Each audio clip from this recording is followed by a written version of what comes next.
गुरुवर, जब कोई व्यक्ति निर्दोष होता है फिर कुछ लोग उसके खिलाफ झूठी अफवाहें फैलाता है।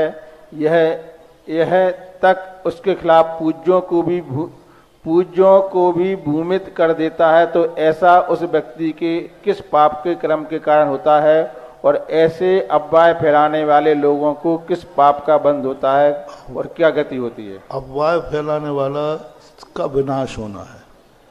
जिसकी अफवाह फैला जाए उसको तो कोई फर्क नहीं पड़ने वाला, कोई फर्क नहीं पड़ा, वो तो और निखरेगा। विनाश तो उसका होता है जो अफवाह फैलाता है, जो मजे लेता है। मैंने एक दिन कहा था ना, दो प्रकार के लोग होते हैं। एक मजे लेता है कि अपन को इसकी कितनी हंसी उड़ाना, अच्छाइयों में कभी उसकी जयकार नहीं बोली, अच्छाइयों में कभी उसका नहीं है देखो इसने बहुत अच्छा कार्य किया। लेकिन यदि उसने कोई बुरा कार्य कर दिया तो फिर देखो वो कौओं जैसे काँव काँव काँव काँव करके, ऐसे लोगों का ऐसा पुण्य क्षय खत्म होता है। बरसों बरसों तक भी तुमने धर्म ध्यान करके जो पुण्य का क्षय किया, पुण्य का अर्जन किया है, वो उसी समय क्षय हो जाता है जब हम किसी दूसरे के प्रति विपरीत भाव करते हैं, द्वेष भाव करते हैं। मैंने कहा था दोष वादे च मौन्यम, कभी किसी दोषों के कथन की बात आए तो मौन धारण कर लो, भाई मुझे कुछ पता नहीं है। जब मैं गुणों की प्रशंसा नहीं कर सकता हूं तो दोषों की निंदा करने का हमें कोई औचित्य नजर नहीं आता। और अफवाह फैलाने में बहुत सारे लोग मजे रहते हैं, और वह जब लौट के आता है, आएगा जरूर लौट के, आएगा जरूर लौट के। मैंने कहा था कि यदि तुमने एक सूकर पर थूक दिया है घृणा से, सूकर को हटाना अलग चीज है और थूकना अलग चीज है। थूक दिया है, बस तैयार हो जाओ, सूकर बनना है और कोई तुम्हें थूकेगा। थूक दिया, घृणा हो गई तुम्हें, और उस समय उसकी स्थिति तद्रूप हो जाती है।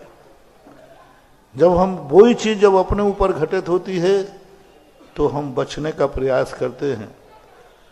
अपने दोष हम छुप करके करते हैं और दूसरों के दोष हम खिड़की से झांक कर देखते हैं।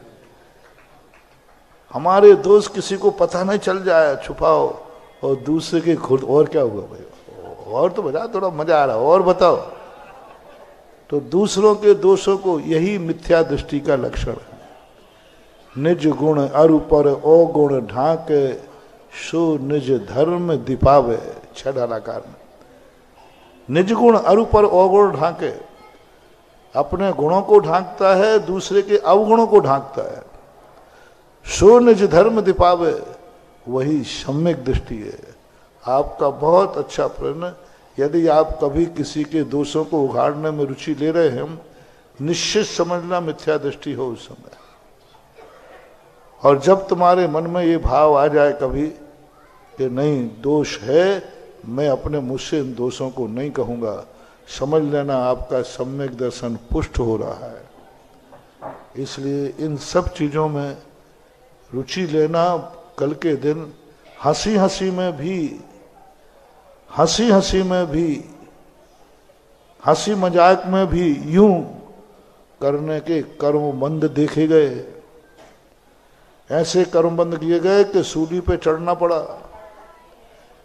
ये जितने शास्त्रों में सतियों के महान लोगों के अपवाद हुए ना, जिन्होंने कुछ किया नहीं है, अपवाद हुए ना बड़ी बड़ी सतियों को, इनके पीछे की कहानी देखो इनकी क्या है। इतनी सती है, धर्मात्मा है, फिर भी लोग उन पर उंगली उठा रहे हैं, फिर भी लोग उनकी अफवाह उड़ा रहे हैं। दया आती है। लेकिन जब उनका अतीत देखते हैं कि उन्होंने किस ढंग से दूसरों की अफवाह उड़ाई थी, दूसरों के किस प्रकार दोषारोपण किया था, अब वो दोषारोपण पड़ा पड़ा पड़ा पड़ा, जब तुम यहां बिल्कुल धर्मात्मा बन रहे हो, वो कर्मोदय में आएगा और उस समय तुमने कुछ भी नहीं किया है, फिर भी तुम्हारे ऊपर कीचड़ उठाने के लोग प्रयास करेंगे। इसलिए हमारे अपने जीवन को इन सब चीज़ों से बचाओ अपने आप को, नहीं तो पाहप व्यक्ति हंसते हंसते करता है और रोते रोते, अभी तो हंसते हंसते करोगे और कल उदय में आएगा तो कल रोते रोते भोगना पड़ता है।